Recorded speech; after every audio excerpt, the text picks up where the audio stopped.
Muy buenas noches a todos. Lamentablemente hoy día nos hemos quedado sin moderador, así que voy a apelar a la buena conciencia de los participantes, especialmente de los panelistas, para automoderarnos todos. Quiero en primer lugar darles la bienvenida en esta oportunidad a nombre de todo el grupo Marcos Escudero. El grupo Marcos Escudero tiene ese nombre para recordar y poner de relieve la presencia y la labor de Marcos Escudero, que es uno de los actores más importantes que tuvo Cochabamba en la etapa de gestión, de gestación de la independencia, y que ha quedado totalmente olvidado. Él fue miembro de la Junta Gubernativa del 14 de septiembre de 1810, fue también diputado por Cochabamba en la Asamblea Deliberante, y después fue uno de los fundadores de la Universidad Mayor de San Simón, entonces llamada Universidad Simón Bolívar, y fue cancelario también de esa universidad. Era un sacerdote, un presbítero, un sacerdote diocesano, que murió finalmente en el Abra, en Sacaba, atendiendo una pequeña parroquia. Como es tan desconocido, decidimos que valía la pena recuperar su nombre, porque además en las actas de la Asamblea Deliberante aparece como uno de los pocos que aporta con una definición de fondo en la creación de la República. Él es el que propone que se mencione que la República será democrático representativa. Parecía varios puntos, nos parecía que eran varios temas, le daban los méritos suficientes para que tratemos de recordarlo en estas ocasiones. Ese es el grupo Marcos Escudero, está formado por varias personas de acá de Cochabamba y del resto del país.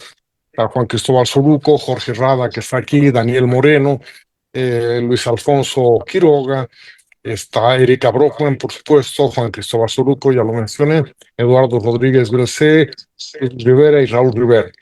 Esos son más o menos los que conforman este grupo, que nos reunimos para discutir los problemas nacionales y derivamos en un intento por ampliar esta discusión a más personas aprovechando la tecnología del Zoom. El día de hoy tenemos un tema que es sumamente importante. Hemos estado en estos días festejando el bicentenario de la independencia de Bolivia. No es la primera vez que trabajamos este tema. En anterior oportunidad invitamos a Napoleón Pacheco y José Pérez Cajías para discutir los costos económicos de la guerra de la independencia y los impactos para nuestra economía durante décadas posteriores, ¿no? Después, también hace un par de semanas, invitamos a Agustín Echalar y Sayuri Loza para que compartan la visión crítica que ellos tienen sobre el mismo periodo. Y hoy día hemos tratado de complementar con una visión mucho más profesional con la invitación que hicimos a Ana María Lema y a Bernardo Gantier. Ana María es una conocida historiadora, es parte de la coordinadora de Historia de la Paz y es una de las principales coautoras del último libro que han compilado los miembros de la coordinadora, que se llama Historia de Bolivia, Miradas Críticas, que entre otras cosas también lo presentamos en este lugar, en estos diálogos al café, cuando invitamos a María Luisa Sux, Rosana Barragán, para que nos contaran algunos temas referidos a esta historia. Pero el libro está presente, ha sido reeditado recientemente y lo recomiendo con mucho entusiasmo. Y también hemos invitado a Bernardo Gantier.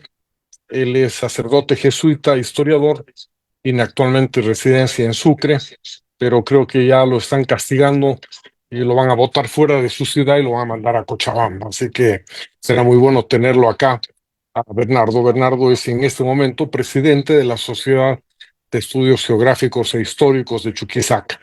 Y como tal ha estado organizando varios eventos también referidos a la fundación de la República. Finalmente me va a tocar llenar un vacío que intenté llenar con otra invitación, ya lo traeremos en otro momento a un historiador también de mucho prestigio, muy conocido, que es Herbert Klein. Él se ha disculpado en esta oportunidad y entonces me ha dejado este huequito que voy a tratar de llenar con algunas hipótesis más interpretativas que otra cosa del proceso de la independencia. Sin más preámbulo, entonces, y pidiéndoles disculpas por la extensión de esta presentación, quisiera darle la palabra, entonces, en primer lugar a Anita Lema, Ana María Lema, para que nos dé su versión del proceso de la independencia y de las consecuencias que ha tenido, los fundamentos que ha tenido este proceso. Y pues le daremos los 20 minutos de rigor. Si se necesita algo más de tiempo, pues también va a ser un gusto siempre escucharla. Ana María, si estás en pantalla, creo que estás bastante oscura, porque nos has explicado que no quieres tener más luz, así que vamos a tener que adivinar tus expresiones a través de la palabra. Mientras tanto, te ruego habilitar tu micrófono y estamos pues atentos a escucharte, ¿no? Muy bien, muchísimas gracias Roberto y muchas gracias a todos los que nos acompañan esta noche. Ya que estoy en tinieblas, creo que directamente voy a apagar mi cámara, si me permiten, porque hasta verme me asusta. Entonces, bueno, ¿saben qué?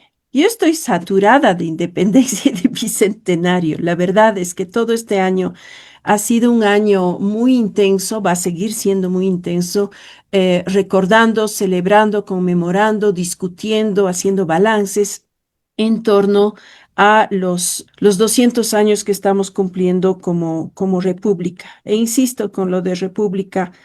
He revisado hace un momento la Constitución Política del Estado. La misma Constitución reconoce que somos república en su artículo 11, ¿verdad? Entonces, es complicado, es un reto seguir hablando de lo que estamos viviendo ahorita y de lo que ha pasado hace 200 años. Hace 200 años hemos dado un paso absolutamente trascendental.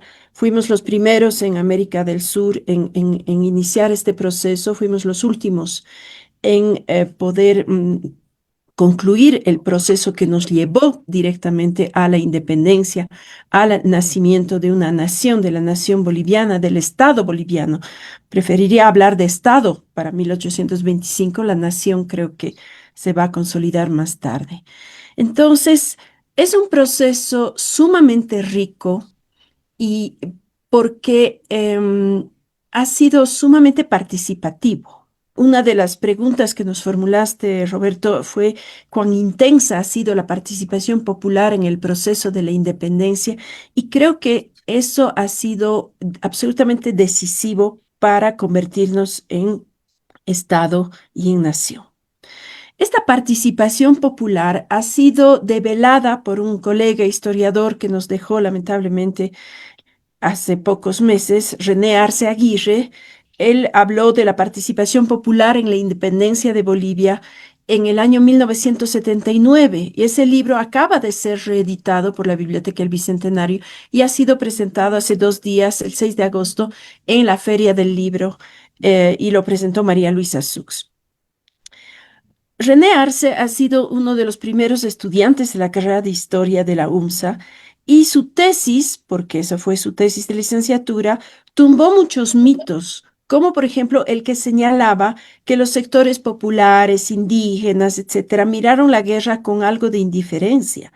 Nada más falso, como se puede constatar en muchas fuentes que aluden a esta participación, como por ejemplo el extraordinario diario del tambor José Santos Vargas, titulado Diario histórico de todos los sucesos ocurridos en las provincias de Sica y Ayopaya durante la Guerra de Independencia Americana desde el año 1814 hasta el año 1825. Un diario que relata desde adentro la vivencia de la guerrilla de Ayopaya en la frontera entre Cochabamba y La Paz.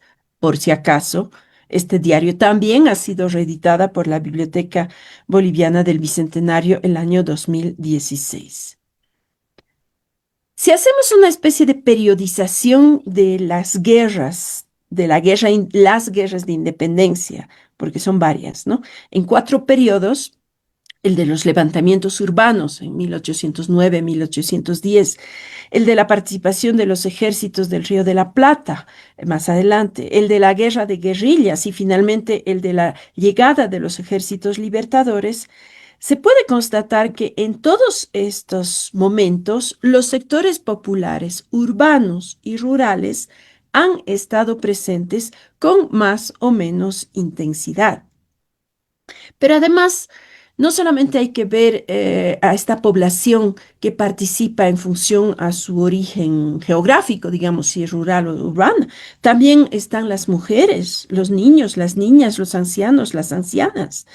Todos, a su manera, se han involucrado en una lucha que, si bien en un principio no tenía un norte muy claro, luego se fue consolidando en torno a la necesidad de buscar cambios en el sistema económico, en las relaciones sociales y también, por supuesto, en el sistema político.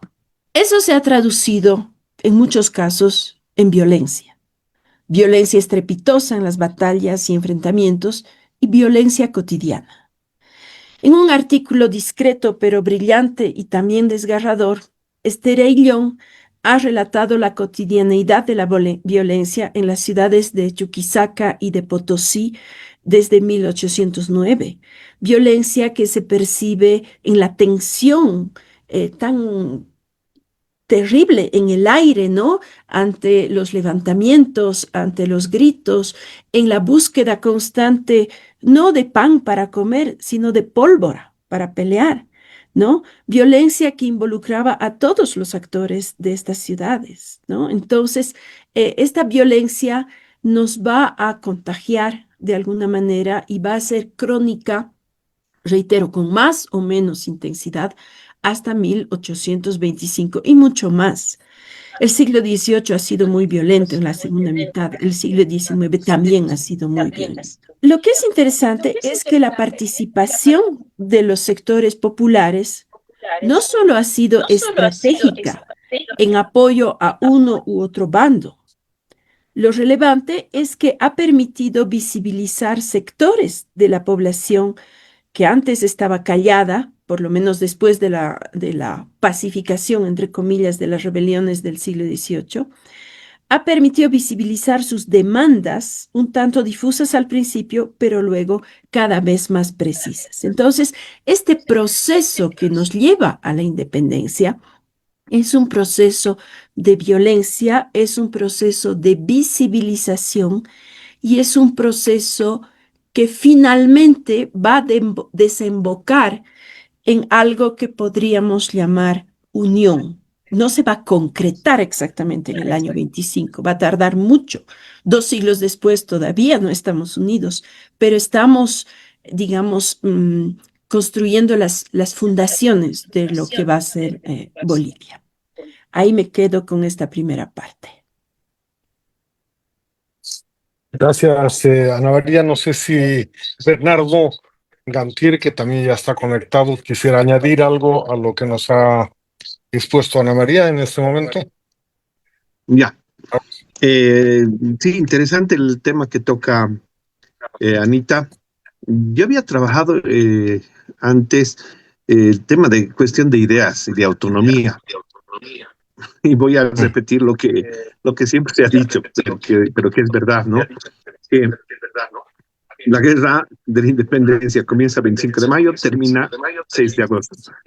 Eso lo diremos como una cosa general, pero se va preparando, yo pienso que con ese 25 de mayo, con una élite que va destapando las cosas. La élite de los doctores de Charcas, con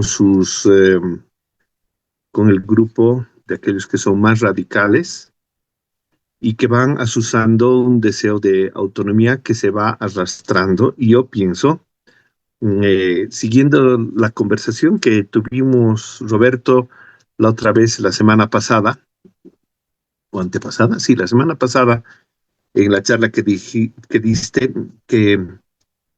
¿dónde comenzamos? Comenzamos con la fundación de la Audiencia de Charcas y un deseo de autonomía. Y ese es un tema que lo he ido trabajando en alguna cosa que escribí sobre ese tema de la audiencia de Charcas y la fundación de la Universidad de San Francisco Javier, que es una pelea contra Lima. O sea, la Universidad de San Francisco Javier se hace a pesar de la lucha que le da, la guerra que le da la Universidad de San Marcos de Lima. No quiere, es celosa, es absorbente. Y contra viento y marea, el provincial de los jesuitas, haciéndose eco de las demandas de las ciudades de las tierras altas, saca 2 universidades, no solo una. La de San Ignacio de Loyola del Cusco y la de San Francisco Javier de Chuquisaca. ¿Cuál es el éxito de aquello? Que está representando los anhelos de las ciudades de las tierras altas.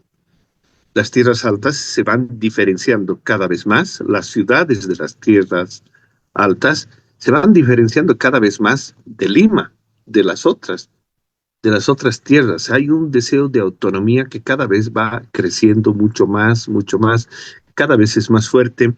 Lees cosas del periodo virreinal y hay siempre la tensión contra Lima y un deseo de autonomía de lo que es la audiencia de Charcas.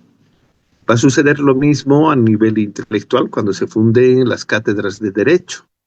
Sale el tema otra vez de Charcas contra Lima, Charcas contra Lima.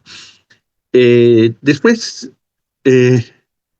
trabajé un poco el tema de la fundación del Virreinato del Río de la Plata, que quizás yo pienso ahora a distancia, era acertado, era un tema en el cual acertó Carlos III, fundar un virreinato en unos territorios que cualquier rato nos los iban a quitar los holandeses a los hispanos, los holandeses o los ingleses, y había que poner un eje o un punto de poder, de autoridad, de comercio, consolidar la presencia hispana en el sur. Pero es cosa que molestó mucho a Charcas. Y hay escritos, por ejemplo, del cabildo de la ciudad de La Plata.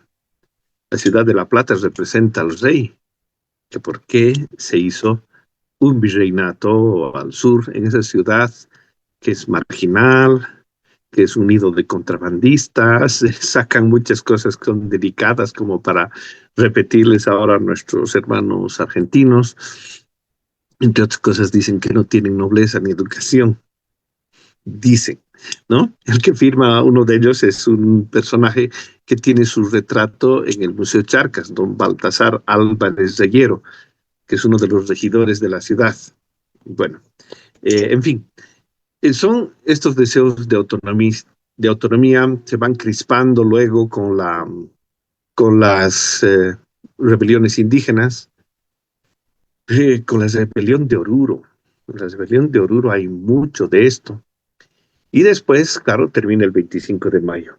El 25 de mayo del 809 hay un grupo criollo, un grupo de intelectuales, representado en el claustro de la universidad, que van buscando autonomía.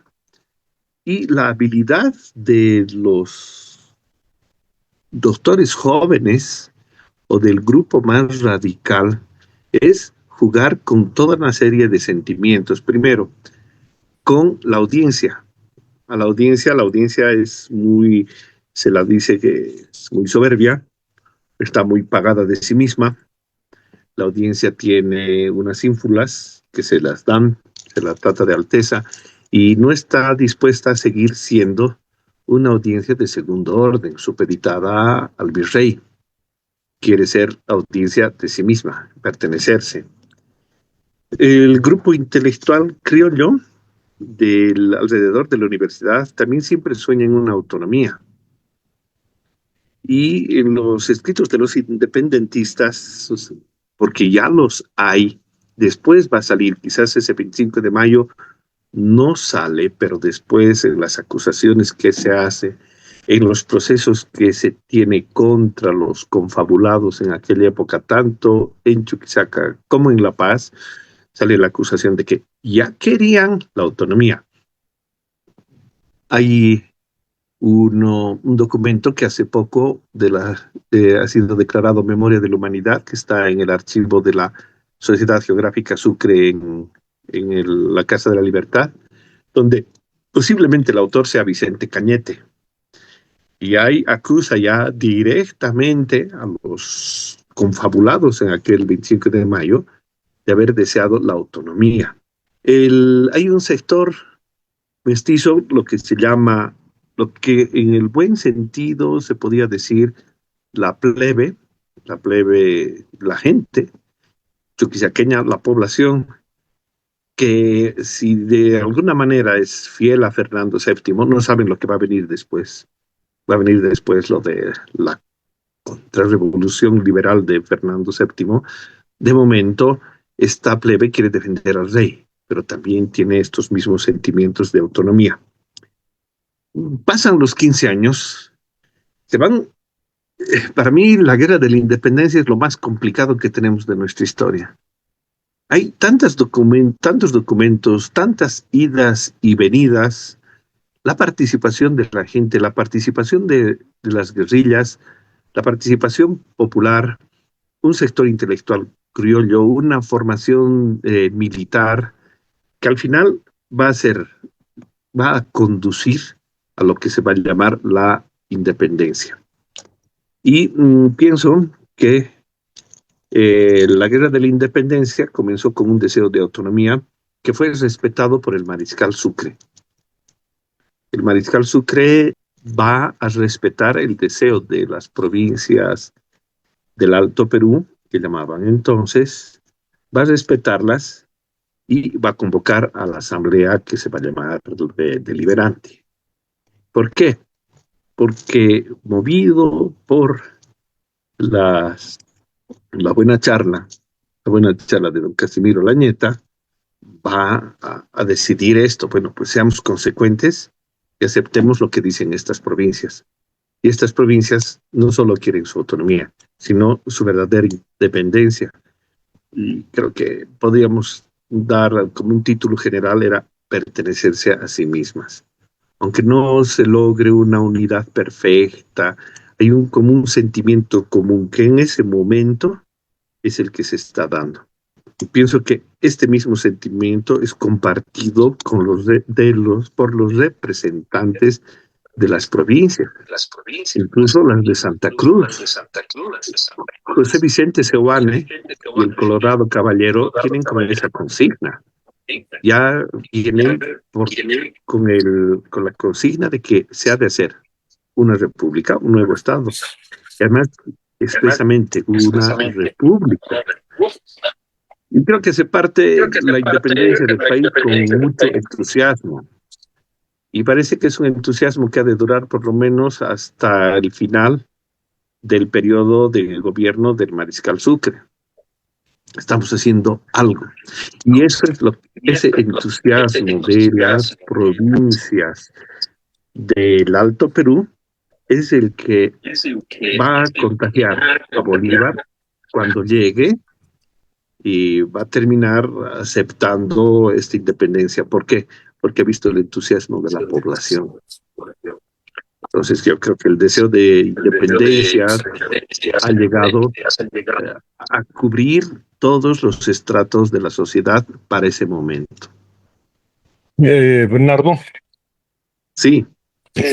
Como Ana María paró su intervención a los 10 minutos, te propongo que me permitas hacerte un comentario a lo que han planteado ambos ahora y podamos continuar después el diálogo, ¿te parece? Ya.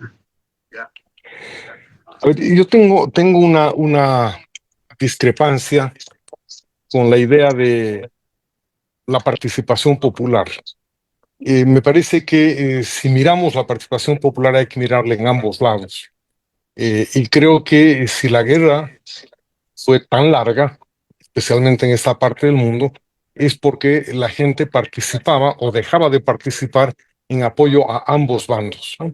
Los relatos de Roberto Querjasu sobre esta etapa en su libro de Chuquisaca nos muestra claramente cómo la población se volcaba a uno u a otro bando Sí, a tratar de sí. conservar su paz, su tranquilidad, poder trabajar tranquilos, etcétera, y no lograban hacerlo. Las guerrillas, por supuesto, fueron largas, importantes y persistentes, pero no lograban ocupar el territorio porque precisamente no tenían el apoyo necesario de la población. Y si Pedro Antonio de la Ñeta andaba circulando y caminando y paseando entre Potosí, Sucre, Oruro, etcétera, es porque también contaba con apoyo de la población. Es decir, sin duda, si uno escarba y mira con lupa, va a encontrar indicios de este deseo de autonomía, de este deseo de independencia, pero también, si es que amplía su lupa, va a encontrar deseos de mantener el orden, de conservar el orden que se había gestado antes. Y ahí yo quisiera remitirme a un tema que me parece que es crucial, que es el de la fundación de la Audiencia de Charcas, al que tú mismo has hecho referencia, ¿no? La Ujú. audiencia se funda, todos lo sabemos, en 1559, se instala finalmente en 1561 y fue fruto de una larga discusión en el Consejo de Indias, de una larga oposición del virreinato, del virrey, de la Audiencia de Lima, pero también hubo una gran disputa entre Cusco y La Paz para llevarse la sede de la audiencia a esas ciudades. Finalmente deciden ubicarla en Charcas, en La Plata, que apenas tenía 20 años de fundada, ¿no? Era una ciudad muy alejada, muy retirada del mundo, entonces parecía realmente poco apropiado colocarla allí. Sin embargo, se la coloca, se la envía ahí. Y lo que a mí me llama la atención en todo este proceso es cómo la corona de España envía para pacificar y gobernar esa parte tan alejada del mundo, de su sede, envía a juristas y establece un tribunal de justicia en esta zona. Es decir, me llama la atención porque la historia oficial que escuchamos siempre es la de una gran violencia colonizadora que viene a exaccionar, a explotar a la gente, pero no mandan un ejército, no mandan soldados, no crean fortalezas en toda esta parte del mundo, lo que crean es un tribunal. Para ese tribunal, además, no solamente mandan a tres muchachos que van a hacer su año de provincias allá lejos, sino buscan juristas de altísimo nivel. Tú conoces muy bien mi entusiasmo por Juan de Matienzo, por ejemplo. He Ujú. reclamado como en Sí, Sucre no hay sí. ni siquiera una, Ujú. una callecita para recordar a Juan de Matienzo, pero Matienzo era un jurista de altísimo nivel y era oidor en Valladolid, donde era la sede de la corte. Había publicado ya 2 libros sobre jurisprudencia en latín que se estaban discutiendo en otras capitales de Europa y lo escogen a él y lo mandan hasta La Plata. Y este tipo, Juan de Matienzo, llega a la zona esta y antes de empezar a sentar jurisprudencia o emitir sus leyes y normas, estudia la zona. Se viene a pie y se viene muy lentamente hablando con los curacas, con los caciques, con los primeros pobladores, etcétera, para tratar de entender a qué país está llegando. Y eso le permite también asesorar al virrey Francisco de Toledo cuando llega unos años más tarde, incluso se instala en La Plata, porque Toledo lanza, apenas llega, un gran programa de recolección de datos, si uno quiere, ¿no? Manda hacer censos, hace visitas, ordena hacer crónicas, porque quiere entender cuál era el mundo al que estaba llegando, quiere entender la cultura, quiere entender el idioma, quiere entender los sistemas políticos y de gobierno que tienen las comunidades indígenas y quiere entender la religión. Entonces, llega junto con él, manda a misioneros, todos hacen entrevistas, qué sé yo. La mayor parte de las crónicas y la mayor parte de la documentación que se tiene para estudiar el periodo precolonial o previrreinal son obtenidos en ese periodo por orden de Toledo, ¿no es cierto? Y Ujú. ese me parece que es un dato esencial, me parece que es un dato esencial tratar de entender cómo la corona llega primero con leyes, con juristas y con un deseo de entender lo que está pasando en esta parte del mundo. No olvidemos que apenas unos años después de que está instalada la audiencia, también se crea una cátedra de lenguas americanas que es precursora de la Universidad San Francisco Javier, ¿no es cierto? Es decir, hay el deseo de entender, de comprender, de aprender el quechua y el aymara, etcétera, para poder relacionarse con el resto de la población y asimilarse y asimilar a esa población. Entonces, me parece que es muy importante el tema este porque nos muestra que la ruptura de la independencia ha sido también una ruptura con el Estado de Derecho prevaleciente antes de ese momento. Puede ser que fuera excluyente, puede ser que las leyes no fueran buenas, pero un Estado de Derecho es un gobierno de leyes que al mismo tiempo que define privilegios o define poderes, también define derechos para los súbditos, para la población, ¿no es cierto? Y esto ha marcado profundamente las dificultades que ha tenido el Estado republicano después para reemplazar, porque simplemente se echaron por la borda aquellas leyes, aquellas instituciones, pero nunca se las ha logrado reponer del todo. Entonces hemos nacido rompiendo el Estado de Derecho, pero sin haber logrado construir un nuevo Estado de Derecho, y eso lo arrastramos hasta el día de hoy. Uno de los serios problemas que todo el mundo percibe cuando discute la situación boliviana es precisamente esta falencia, ¿no? Esta debilidad de las instituciones. Entonces, yo creo que aquí habría que también matizar un poco este afán de inventar algo nuevo que se dio en 1825, porque termino con esto. Tú has mencionado cómo Sucre llegó para liberar con el ejército colombiano que él estaba presidiendo, enviado por Bolívar, con la misión expresa de no dejar que se cree la república.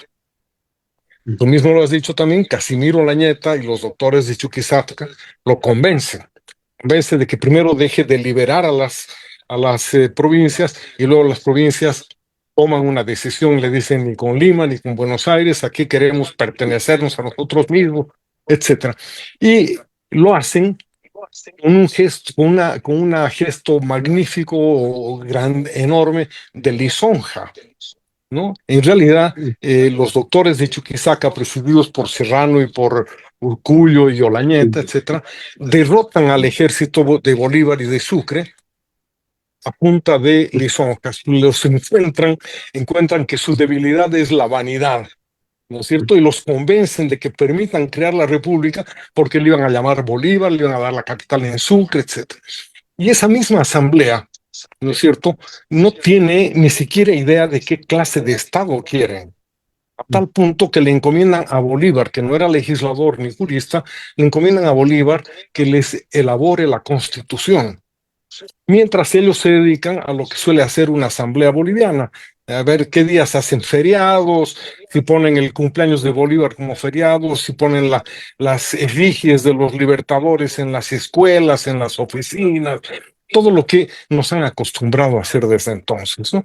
Entonces, creo que hay que también reconocer esta debilidad con la que nace nuestra república, ¿no? Frente a esa presión o esa actitud que tomaron Toledo y Matienzo para entender lo que pasaba antes de elaborar sus leyes, en nuestro caso, improvisan y copian, ¿no? Están obnubilados por la Revolución Francesa, por el liberalismo europeo, etcétera, y tratan de acomodar todas esas instituciones sin haber conversado, sin haber consultado con los verdaderos representantes, porque ahí también habría que preguntarse quién eligió a los representantes de la Asamblea Deliberante y si ellos realmente tenían libertad para decidir, habiendo un ejército de ocupación ocupando el país, habiendo sido derrotado el ejército de Olañeta y no habiendo ninguna discusión previa. Claro, había vestigios de independencia, de autonomía por aquí y por allá, pero no había realmente ninguna posibilidad de que esa asamblea hubiera tomado otra decisión que no fuera la de la independencia. Hábilmente se distancian de las dos opciones de pertenecer a los virreinatos y constituyen una república. Pero el costo de eso es altísimo, ¿no? No solamente el costo económico que nos mostraron Napoleón Pacheco y José Pérez Cajías en la reunión anterior, que fue un costo altísimo, ¿no? Porque, como bien ha dicho Ana María, el periodo el periodo de la guerra de la independencia fue un periodo de altísima violencia que tuvo consecuencias económicas profundas y prolongadas. Fue en realidad una guerra civil, no fue una guerra de liberación de todos contra los ocupantes, ¿no? Era una guerra civil en la que había españoles y americanos en ambos bandos y se pasaban de uno al otro. Olañeta, Santa Cruz, Pedro Blanco, todos ellos fueron militares en uno y en otro bando. El propio Medinaceli, ¿no? Cuando derrota, entre comillas, a Olañeta, lo hace desde dentro del ejército español. En realidad le da un golpe a Olañeta y se presenta después como insurrecto. Pero en fin, esos son detalles, ¿no? Lo que yo quisiera aquí resaltar es sobre todo el tema este de que fue una guerra civil prolongada y violenta y muy costosa, y en segundo lugar que rompió el Estado de Derecho y toda esta eh, urdimbre legal que se había ido construyendo en 260 años, ¿no? Eran 12 generaciones que vivían de una manera distinta y que se enfrentaron a un vacío legal porque la República no logró reconstruir las instituciones, ¿no? Yo sé que mucho de lo que acabo de decir puede estar en contradicción con lo que se ha escrito en el tema, así que creo que sería interesante escuchar ahora la opinión, la versión de Ana María, y volvemos contigo, Bernardo, ¿de acuerdo? Ana María, ¿estás todavía por acá? Sigo, claro que sí, con mucho interés. Me parecen muy pertinentes tus comentarios. Yo no he dicho que la participación popular haya sido de un solo bando. Esta participación popular ha sido efectivamente de ambos bandos, y si una persona apoyaba la causa del rey un determinado año, es muy probable que al año siguiente haya cambiado de postura pensando primero en sus intereses personales, ¿no? En lo que es algo que hacemos todos nosotros finalmente. Y rescato, al igual que tú, la figura del oidor Matienzo. Tengo una gran admiración por ese personaje y por su obra El gobierno del Perú de 1567, es decir, realmente prepara el terreno para Toledo, ¿no? Con toda la información y con todas las apreciaciones que emite en ese su libro. Eh, no sé si sabes, uno de mis primeros temas de investigación histórica ha sido la producción de coca en el periodo colonial, y Ujú, Matienzo dijo, sin coca no hay Perú. Hoy ujú. podemos decir, sin coca no hay Bolivia, también. Pero bueno. En 1825, a partir de 1825, efectivamente, nuestros gobernantes, desde el Poder Ejecutivo, la Asamblea Deliberante, posteriormente la Asamblea Constituyente, que retoma la propuesta de Constitución de Bolívar, pero la adapta también, ¿no?, a las necesidades del territorio, no van a romper del todo, o tal vez no es su intención tomar esas decisiones, pero las estructuras económicas del sistema colonial no desaparecen en 1825. Se van a ir diluyendo poco a poco, dependiendo de los sectores, pero se van a mantener. La mayoría de los historiadores creemos que más o menos hasta la época de la Guerra del Pacífico. Lo que sí cambian son las estructuras políticas, y estamos andando un poco a tientas, ¿no? Como yo sin mi foco. Es decir, probando a ver qué va a funcionar. Y efectivamente hay una gran curiosidad, no sé si admiración, pero gran curiosidad por las instituciones europeas. Toda la codificación que pone en marcha el mariscal Andrés de Santa Cruz está abiertamente inspirada de las normas francesas, ya no las españolas. Pero otras normas que rigen la vida en sociedad, por ejemplo, es un poco anacrónico hablar en estos términos, pero las relaciones de género en el siglo XIX sí se rigen todavía por normas coloniales, incluso normas medievales. Entonces, es muy difícil para este nuevo Estado que está surgiendo poder trabajar al mismo nivel, al mismo ritmo, en todos los frentes que tiene que abordar: lo económico, lo político, lo social, lo cultural, porque para mí la educación entra en la parte cultural más que en la parte social, con proyectos de reformas muy interesantes y que fracasan porque parte de la población, no toda la población, pero parte de la población todavía conserva su mentalidad colonial. Porque cambiar de mentalidad no es pues como cambiar un chip, no se da de la noche a la mañana. Es un proceso también. Y esos 16 años de gestación para la independencia de Bolivia, como no tenían, o sea, no es que no hayan tenido un propósito específico, pero no sabíamos a dónde íbamos. No sabíamos a dónde íbamos. Entonces ha sido una aventura muy interesante, un reto increíble, mucho más importante que para nuestros países vecinos, pero dentro de todo ha funcionado. Aquí estamos 200 años después. Entonces, yo creo que sería interesante reflexionar un poco sobre las consecuencias, las repercusiones inmediatas de la creación de Bolivia y tal vez repercusiones a más largo plazo. Y yo creo que eso también está al centro del debate actual en Bolivia. En este momento de conmemoración del Bicentenario, estamos haciendo balances, estamos evaluando, valió la pena, no valió la pena, y necesitamos proyectarnos hacia adelante. Está bien que miremos atrás, está muy bien. Vamos a aprender de lo que estamos mirando, pero eso nos va a servir para los próximos 100, 200 o cuántos años tengamos que vivir como Bolivia.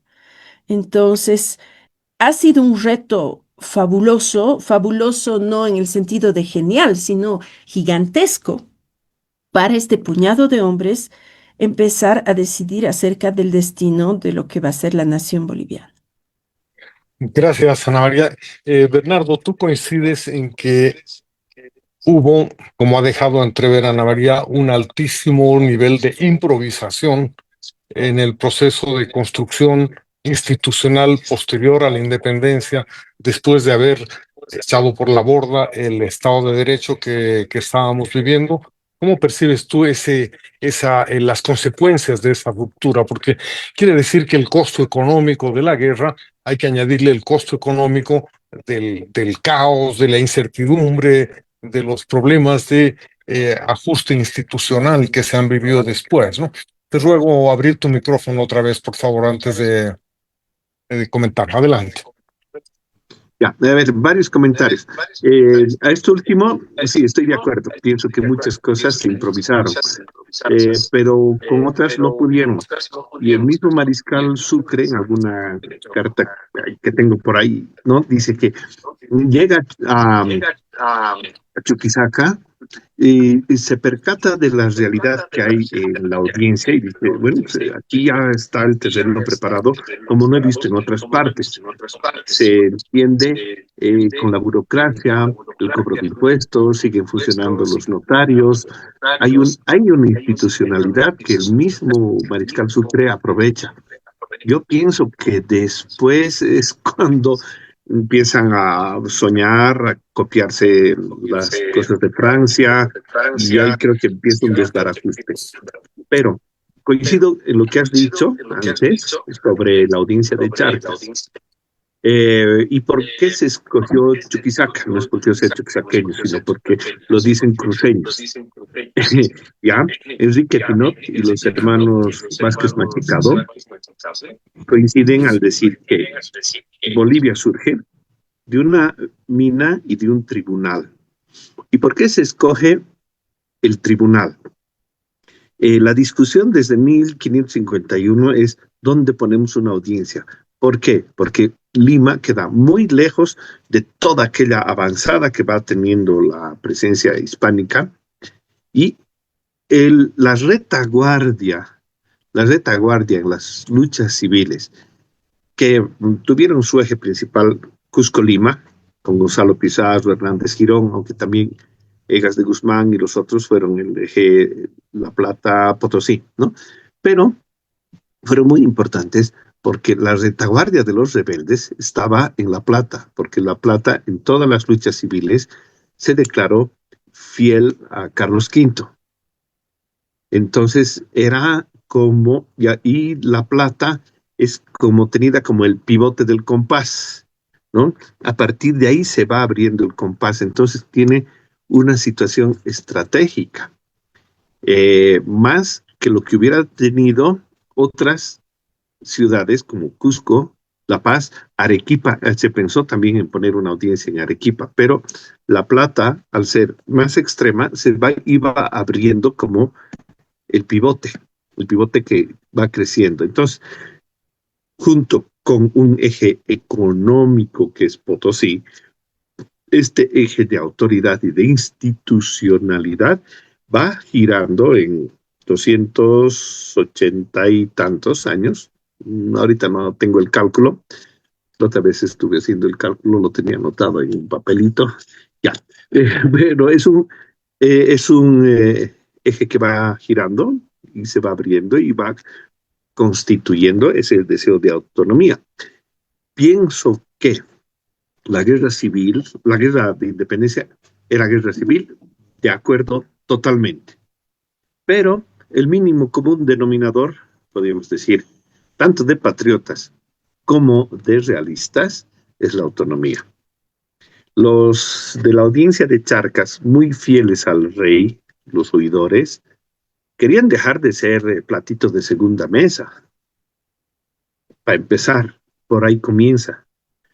Y el deseo de autonomía con el que podíamos haber empezado se va reforzando después con las crueldades y con la violencia que van teniendo ambos ejércitos que son como de ocupación, el que sale de Lima, realista, y el que sale de Buenos Aires y de las Provincias Unidas, que también son violentos, y la población es la que padece la violencia. Has recordado a la Chuquisaca de don Roberto Querejazu Calvo.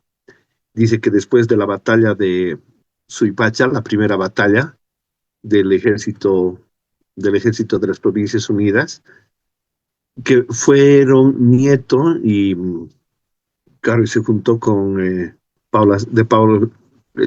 Francisco de Paula Sanz, el de Potosí, fueron con las milicias que le había dejado organizadas ya el general Arenales, ¿no? Fueron a combatir al ejército que venía del sur. Fue derrotado. Y dice que después de esa victoria, repicaron las campanas. Acudió la población a escuchar, a ver qué pasaba. Y ahí fue las vivas de un lado, de los que eran pro Provincias Unidas, y los llantos de aquellas mamás que habían mandado a sus hijos a pelear en esa batalla a favor del rey. Y así comenzó la guerra de la independencia, con llantos de todas partes. Y claro, viene el estado de violencia. Y por otra parte, pienso, independentistas son autonomistas de antes y se van radicalizando. Pero también los realistas tienen sus broncas contra Lima. El general Olañeta, creo que es un personaje que tendríamos que estudiarlo bien, y creo que se ha estudiado más. Él está totalmente identificado con los intereses de la región. Él no quiere saber del virrey. Se pelea con Valdés y con los otros. Vive una violencia fuerte de los últimos años de la guerra de la independencia. Pero ¿qué es? Es que él conoce toda la región, conoce todos los caminos, todas las partes. Él, podríamos decir, no es un independentista, pero sí es un autonomista.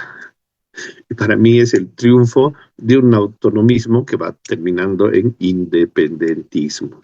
Correcto, Sí. creo que es una muy buena observación, porque hay que leerla, hay que entenderla también con el trasfondo de la crisis institucional, política que tenía lugar en la península ibérica, ¿no? Es decir, todo el proceso tiene ese telón de fondo, ¿no? Primero la invasión napoleónica, el secuestro, captura o exilio de Fernando VII, la Constitución de Cádiz, las expectativas que genera la Constitución de Cádiz, que incluye, por supuesto, a las provincias, virreinatos y capitanías americanas, pero que después es desconocida por Fernando VII en su intento de recuperar el poder absoluto antiliberal en España. Y esa pugna también se traslada a América, ¿no? Había el deseo autonomista de Olañeta, seguramente, de Pedro Antonio de Olañeta, pero él también era un absolutista frente a la posición más constitucionalista que había tenido el virrey La Serna y José Canterac, ¿no? Entonces hay un cruce de temas y problemas que también permean mucho la guerra civil americana y la cristalización en la guerra, en la independencia, ¿no? Ahora me parece